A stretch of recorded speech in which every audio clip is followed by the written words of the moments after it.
Hi Shalinika. Mm, Welcome to Big Talk. This is a podcast wherein we invite people from the Indian architectural community. mm. They can be like people who are practicing architecture, but also people who are doing architects, who are doing something unique, different in the field, but they still have the 5 years of architecture with them all throughout whatever they do. So, first of all, welcome. And then I would like to just give the stage to you to like describe your journey beginning from your architectural education to then what you're doing now. What's up? It's this time. Okay. So I didn't get into architecture with my own will. My dad is from a construction background, so he just wanted to make me also come into architecture. So that's how the education started. So in the beginning, I was not really a very bright student, but I picked up a little bit. I started doing well in my design vivas, and with year going on, I just liked architecture at that point. And then I did my internship from Balan and Nambison Architects for architecture in 2021. So it's like one of the good firms in Bangalore. So then I was like, okay, let me see after my thesis, should I actually practice architecture or should I just leave this entire thing and jump to separate things? But unfortunately, my thesis didn't really go in a way that I expected. I'm not even remembering what was the thesis topic I did of. But something I understood at the end of my architecture education is okay. Maybe I'm not built in for architecture. Maybe there's something else that I wanted to explore. So at that point, I had a friend who started exploring UX UI. So she got a full time role at that point. It was just the end of the college. So I was like, okay, thesis gave us a trauma. Let me take some time off, try to figure out what to do. So there were a couple of options that I wanted to explore. So that was graphic designing, social media marketing, and then came UX UI design. So we spent like 5 years all those all nighters. I and my friend we had a discussion, and she was like, no, please don't ruin your just don't waste your design degree. Do something that's actually Toras are related to what oh Yeah. to architecture. So yeah, that's how UX UI started. I took like a 6 month break. I did some certifications and then I got an internship. So it's been 2 years now. I have done a contract roles, internships, and lastly my contract role ended 1 month before. So right now I'm lookout for jobs and also I am doing freelancing in the bit as well. Okay. Cool. So Cool. that's my very vague to tell how my journey went. So yeah. Awesome. Cool. So getting to the point before we actually start diving deep into UI UX. What is UI UX? Like in your words, if you have to explain to somebody. Okay. That I see. First of all, I have to clear you guys one thing. It's not UI UX. Your everything starts with UX, your user experience. Basically, how a person actually gains the experience while you use a product, be it a physical product or a digital product. User experience is everywhere. But in the facet of UX UI, we are majorly talking about the digital products, the daily, the app and website dashboards, anything that you use, people have to have a good user experience. That's what a job role of a UX designer is. We make sure that it's very easy for you to use that product. That's all about what is UX. So when it comes to UI, we basically concentrate on how the interface, how the product actually looks. So that's Mhm. basically which also covers your visual design, your UI design, everything comes under that one umbrella. So mostly the person will do both UX UI, but there are like many job roles right now in the market. So just to put it in a one line is making your job easier is what user experience is all about. So yeah. Cool. Cool. Okay. So, how do you think architecture is similar to UI UX? Okay. You know what? This is the one question every interview I've given in the last 2, 3 years, all ask me this question. I am ready to give you an answer. See, there are a lot of similarities starting from your semesters, your courses that we did. You're familiar with Mhm. rural design, urban design, how it works. You first go inside, a village. You take a particular part of village. You start by you just know how what the process work in these design semesters, right? We try to understand what issues the village people are facing, and we try to map out the entire village, and then we come up with a design solution that will solve their problem. Exact same funda is only what we follow in UX/UI design as well. If we have a problem that a user is facing, we try to deep dive into that problem. And then using whatever insights that we get from talking to the user, we try to find out the solution. Basically, Mhm. that's the one big similarity that I have found out. And being an architecture student and the transition to being a UX/UI designer is one of the easiest thing that you could do. You could easily understand things very quickly. So I think in one part, that is one similarity. And even when you go for a job as an architect, we do the same things, right? We first do some case study, then we try to gain inspiration, and then we do iteration. We start with single line plan, double line plan, then we take to the 3D. Exact same thing is what we do here also. It's just the product and the interface changes, the flow is similar. So yeah, that's it. So, speaking of flow, like, can you describe, like, if you, I don't really know what sort of prompt, but like, if you have to give an example, how do you start? What is the initial stage, and what does that like develop into eventually? Like, for us, it starts with concept, develops into architectural sheets. If I'm talking about the student. Yeah. So I have a doubt. Are you asking me how a product process works in UX UI design, right? Yes, yes, precisely. So basically, what happens is in like startups, because my experience has been with client facing startups and product based startups. Usually, there's a person who's the founder, CEO, there's the product manager. So, what they do is they will find out what are the user issues that we are facing and what are the new features, what are the competitors doing that we could also look in and take that features into. All these base work would be done by the uh, co-founders or like PMs. Sometimes even designers do this job. So basically, they'll prepare a PRD document which has everything about what a designer needs to come up with. So after the PRD document is created, me and the PM, me as a designer, the PM, the founder, we'll all sit together, start our brainstorming, and we'll just try to understand what is actually need to be developed, need to be designed.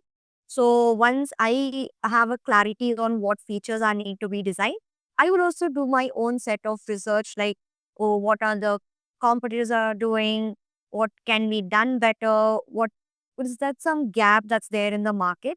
So after like doing all my initial research, if there is time, I would also go and talk to the users, because even if the co-founders they do their job, I think me when I talk to the user only, I'll understand what's the issue. Mm-hmm. So once I gain all the insights, I will start my design process.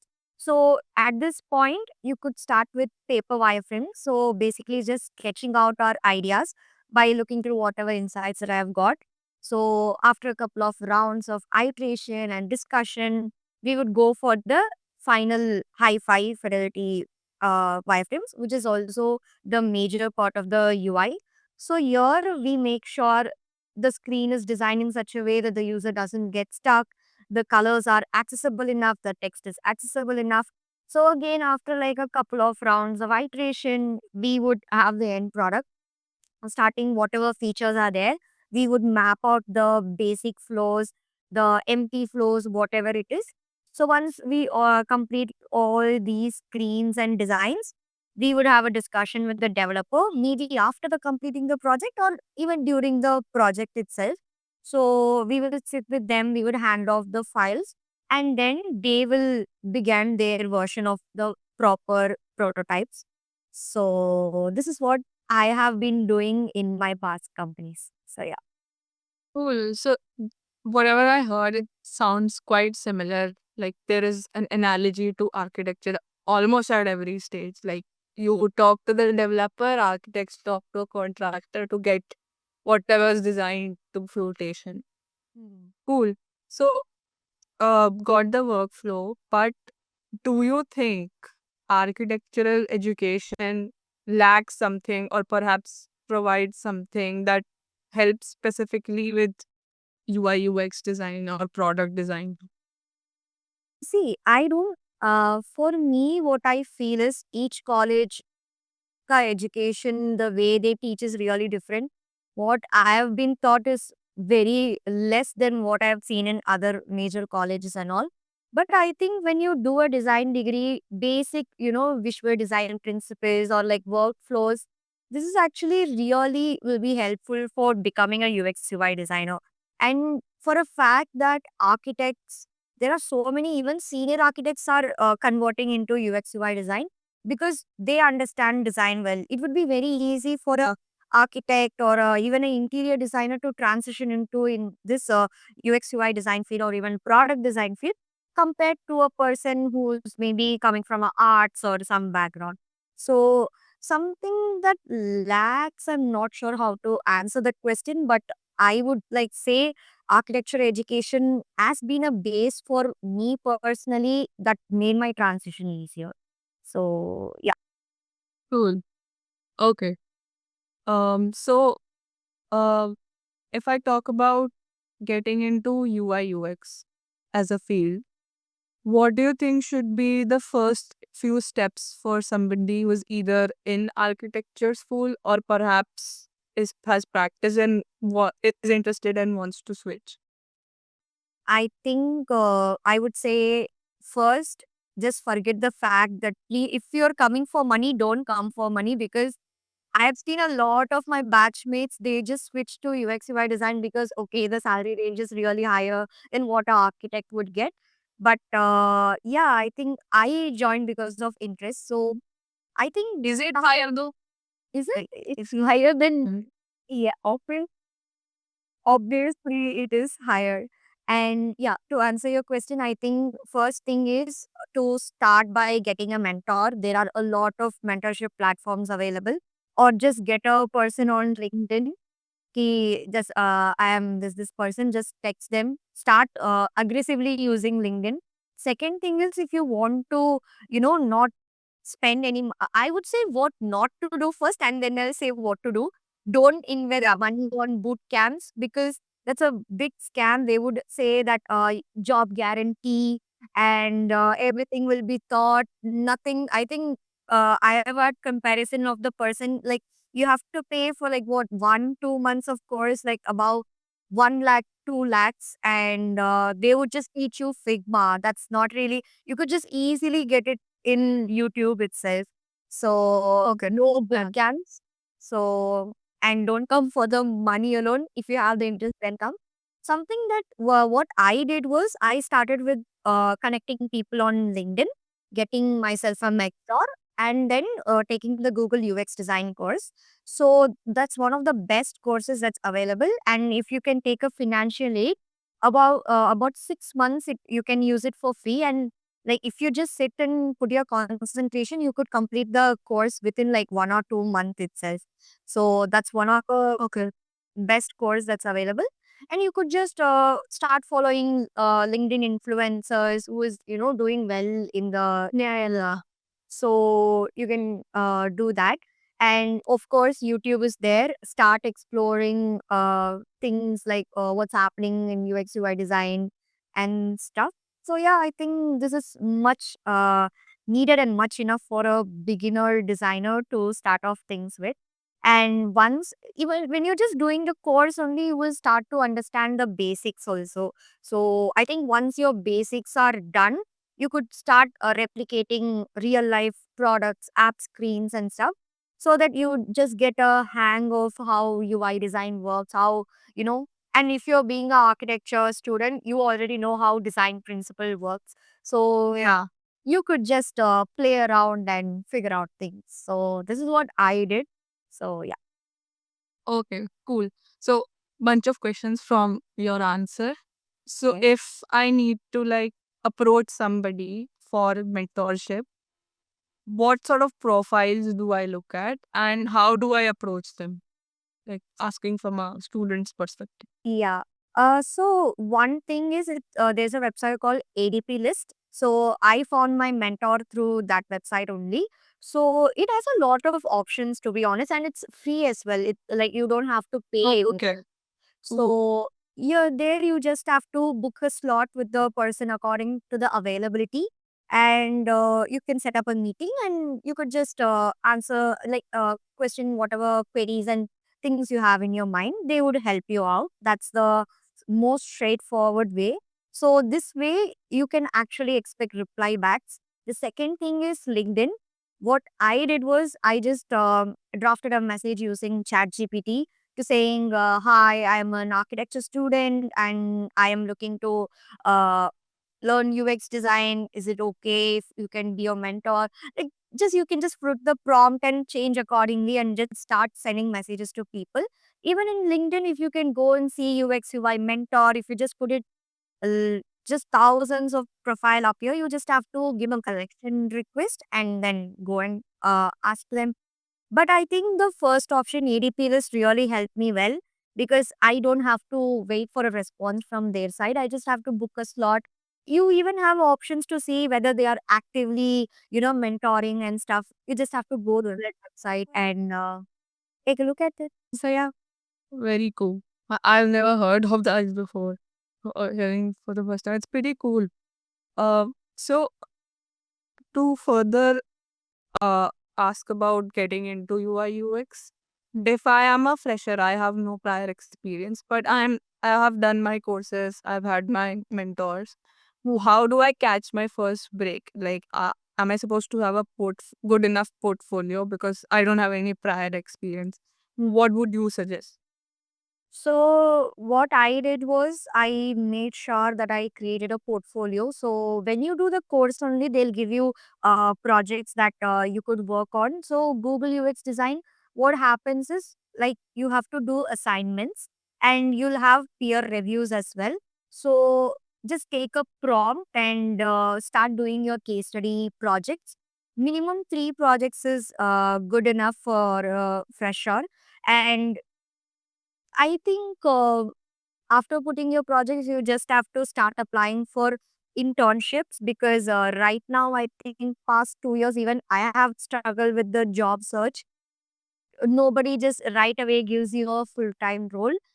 Go to a startup, maybe a design based startup, become an intern and try to learn as much as you can.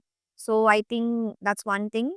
Having a good portfolio is really essential because right now there's too much of expectations and there's too much of people that's looking to break into the UX UI field. So if you have a good portfolio, that would make you stand out. Second thing that actually helped me is start publishing your work on LinkedIn. Just don't worry about how bad it is looking or if you're not getting enough likes or views. Just start posting regularly. Put what thoughts you have regarding your design. If you have a story or a transition that like similarly to what I have did. So I think talking about that, LinkedIn is a great platform to start things because once you start posting about your journey, about your work, people will also reach you out and that would make you stand out in like thousands of application that comes for one single role. So these things are something that I would advise a fresher to do. Okay, fine. Now I've gotten my first big break. Okay. So how do you then transition in UI UX? Like what is the entry level position, a pay scale somebody might be expecting? Not probably not the exact thing, but a range. And then how does it eventually go up the ladder? Uh, to what my knowledge it has been happening is it obviously pays more than what an architecture intern or a junior architect would get. For internships, it starts around for a month around 10,000, and if you're going like a big MNC company like Swiggy, Zomato, you can get up to 40-50,000 as your stipend itself. And if you're going on like, basic startups, they'll pay you minimum somewhere around 10 to 30,000. I have heard for entry level roles, if it's a actually good company, if they want to, give you a chance, I think the pay starts around somewhere around 5 LPA for a fresher role. But it varies because there are a lot of companies that are, they pay them so low, and then they just like take a lot of work from them. You just have to identify the company that pays you well. But I think if you started as an intern, maybe 10,000, 15,000 is a much good amount for an internship. So that's what I've also seen my friends and myself I have seen. So yeah. Cool. And what about like uh roles? Like, is it a designer, senior designer, like what we have in architecture, junior architect, senior architect? What is the hierarchy? Hierarchy is you start as an product design intern or a UX UI design intern, and then comes your associate product designer or like product designer one and UX UI designer one. It just keeps increasing, depends on it. So basically, for a product designer one, currently the market may they are hiring for like 1 to 2 years of experience. Even they hired for associate product designer PD1 as 0 to 2 years of experience. So once you reach that 2 years of levels of experience, you would go for a maybe a mid-level designer. The experience level would be somewhere around 3 to 4 or 3 to 5 years of experience. So after that comes your senior level, or you can also call it as a l- maybe a manager at this point. So basically, senior level, there are different categories, but obviously their hiring experience level is 4 to 6 or 4 to 7. So these job roles are called as a design manager or a lead product designer or a senior product designer. So this is what I have seen. So it's basically how even in architecture, that's how it works, right? Junior architect is 0 to 2, intern is no experience, a fresher. So it's the very same actually. So yeah. All right, cool. So now I want to shift focus to creative process again and want to know uh what sort of tools do we use in the field today? And you can start by answering that, then I'll follow. Yeah. So the primary tool that you have to know as a UX UI designer is Figma, because Figma is the only place where you start your UI designs. So the second tool would be FigJam. If you want to do your brainstorm and stuff, you could. It's very easy, user friendly to be honest. It's not gonna take a lot of time for you to learn. So the second one would be Figma. And maybe to document all your learnings, there are a lot of applications. One that's very famous in the market is Notion. So that one. What else? I mean, Sketch, Adobe XD, everything is dead. And if you're familiar with Figma, today it released a lot of features. It has features to draw now, to create even websites in one click. So there are a lot of no-code website builders, and they are just bringing everything at one place right now.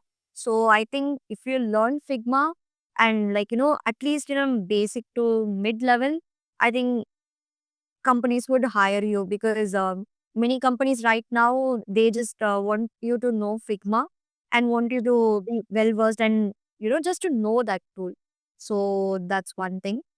Apart from that, if you're going to do creative work like creating banners, graphics, maybe you have to have a knowledge of Photoshop and Illustrator. I have never used it. But only like few times I've used it. But if you're just going to be the UX UI designer, then I think Figma is more than enough. But I would say to start having a hint of the AI tools as well, because there's a lot of AI tools, but I am not able to keep up with it. But to start exploring those as well, because an AI powered designer is much better than a normal designer. They would easily stand out in the market. So yeah. Okay. So now that we have mentioned AI in the elephant in the room, what do you think? How is it impacting your field, and what is generally your take on it? My general take is I am a little afraid because there are a lot of AI UI based AI tools only with like one prompt. It just gives you screens, but it's not, the level of UI is not really that great as well. So maybe it will help us, to speed up the design process, because let's say if I urgently want a UI design, I don't have to break my mind in creating the screen. I just have to put a prompt, just tweak it a bit, and maybe just show it as an initial version. There are actually tools like Lovable, Cursor. They just give you a entire version by one prompt. That's all going to make my process easier. And when I reduce my design time in these things, I would put my design time in the other places where I can understand more about the product, the human centered design and stuff. So I think that can't be replaced, I think, until maybe for a few years at least. But I think it's just going to help us more. I just have to, not just me, every other designer just have to maybe embrace it rather than being afraid of it. So that's my take. I don't think so. My design thinking can be equivalent to the AI's design thinking. It can obviously, yeah, it could speedily do the things, but what if I have a client who is very nitpicky? Because I've had work with those kind of clients, and that won't go well with AI based tools that's there in market. So there's one a breather there. So yeah. All right. Okay. So I think I've got a cumulative idea of how UI UX and things work in the field. Mhm. But if there's any advice you would give from a person who has done it, who is doing it, Hmm. to architectural students or just professionals, what will you give? Advice as in, are they going to transition into this field or just, yeah. Yeah, I mean, as I told you, just keep your expectation low, keep your learning mindset open, start seeing things, please use LinkedIn aggressively, because there's a lot of people who are talking about design. You could literally learn out of them. Pick a mentor, have a accountability partner. Even at the beginning stages, of if you don't want to be taught, if you want to go in your own flow, have an accountability partner who you can work around with. Because if you just keep going in your own space, you'll start procrastinating and you'll just leave it off. So having an accountability partner is something I wish I had done when I was a beginner. So these are some things that I would say as an advice. But for an architecture student, I would highly recommend them, if they don't want to practice architecture, take UX UI design. Don't waste your design degree, because you could literally, in an easy peasy manner, you could transition into UX UI design, and you will actually love the process, because I like the process of what I did as an architecture student. I liked going around the villages, even for urban design. I liked it. Like the process. Maybe just I wanted to replicate the process and find a space where I could be much better. So that's how UX UI design happened to me. So yeah. Cool. Thank you, Shalinika, for being a part of this interview. Really great insights. I learned a lot personally. Uh, Thank you for being so brief and informative. Yeah, we can Thank you end so much there. for inviting me as well. It was nice talking to you.